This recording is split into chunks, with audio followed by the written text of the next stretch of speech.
If you take a standard city water system and force it to pump straight up for half a mile, the math becomes incredibly unforgiving.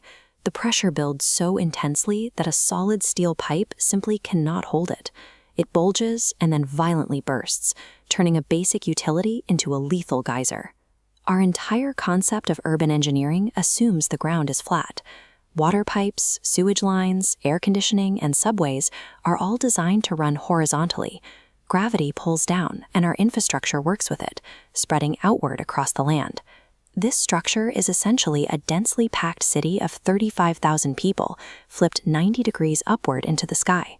When you force a sprawling horizontal grid into a vertical space, nothing behaves the way it should.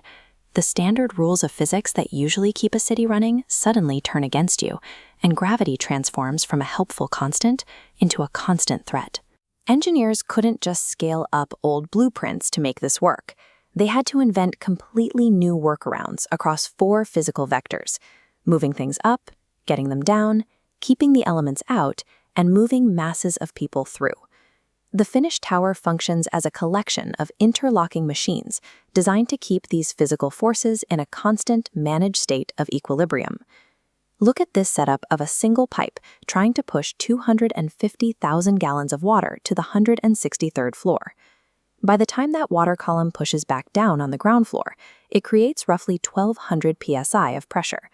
For context, a fire hose runs at about 150. At 1,200 psi, standard joints fail violently. To prevent those ruptures, engineers abandoned the idea of a single massive pump. Instead, they divided the tower into 7 independent mechanical zones, roughly every 30 floors. Water is pushed to a tank in the first zone, then a second pump takes over and pushes it to the next. The pressure never reaches a dangerous level because each pump only fights gravity for a short distance.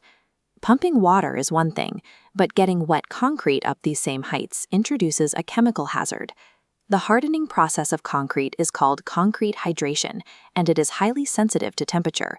Heat forces the mixture to cure rapidly. Pumping a heavy, thick material like concrete 2,000 feet straight into the sky takes time. In the intense Dubai desert heat, that slow travel time meant the concrete was at high risk of flash curing and permanently clogging the delivery pipes halfway up. The crews developed a custom high-strength concrete formula and mixed it with massive quantities of pure ice to drop the temperature to near freezing. They also restricted all pouring to the cooler night shifts, buying enough time for the mixture to reach the top before it could harden. Overcoming upward gravity meant breaking continuous fluid systems into isolated stages and cooling the raw materials of the building itself. What goes up eventually comes down, and in a vertical city, falling wastewater reaches terminal velocity quickly. When a dense column of sewage hits the horizontal pipes at the base, it violently stacks up.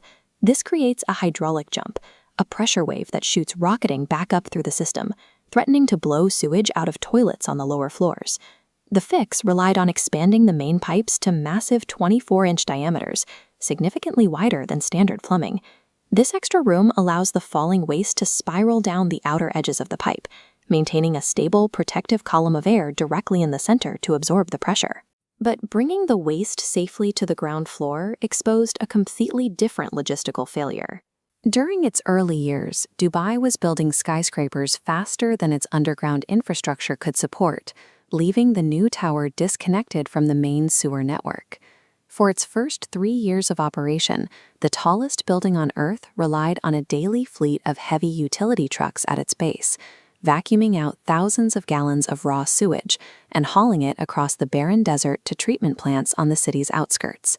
You can engineer the most advanced vertical descent system ever conceived, but it is entirely useless if the horizontal infrastructure on the ground isn't there to catch it. Wrapping a half-mile tower in 26,000 glass panels creates a massive heat trap, particularly in a desert where the sheer height means top-floor tenants actually see the sunset minutes later than people on the ground. These panels are coated to reflect a massive amount of solar radiation, yet the sheer surface area of the facade still absorbs enough heat to overwhelm a standard cooling system. The building uses a counterintuitive secondary defense.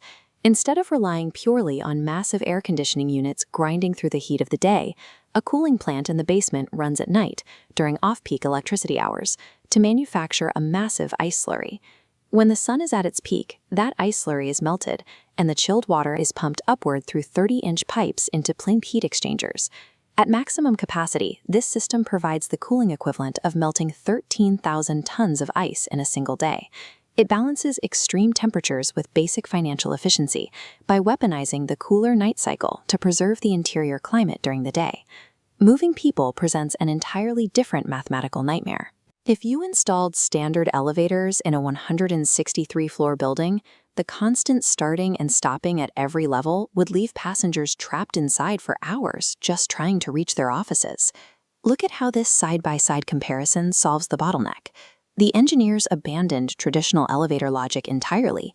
Instead, they treated the building's layout like a city highway system, utilizing high-speed express interstates that connect to specific local exits.